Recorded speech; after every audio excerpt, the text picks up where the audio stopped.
آداب عرض احباب، شاہین مفتی صاحبہ کی خوبصورت نظم سماعت فرمائی ہے۔ یہ نظم ان کی کتاب لاپتہ کے پتہ سے پڑھی جا رہی ہے۔ نظم کا عنوان ہے چل کہیں اور چلیں۔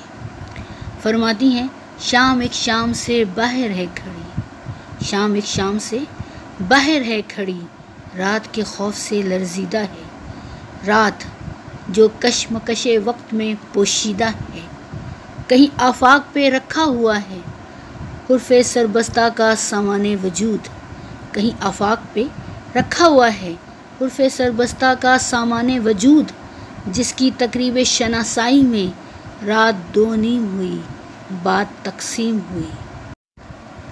چل کہیں اور چلیں، چل کہیں اور چلیں، وقت کے طول المناک کی حد سے باہر، چل کہیں اور چلیں، وقت کے طول المناک کی حد سے باہر، راستہ روک کے بیٹھے ہوئے افلاک کی حد سے باہر، جسم کے اس خس و خاشاک کی حد سے باہر، چل کہیں اور چلیں۔ شام ایک شام سے باہر ہے کھڑی، چل کہیں اور چلیں۔ بہت بہت شکریہ۔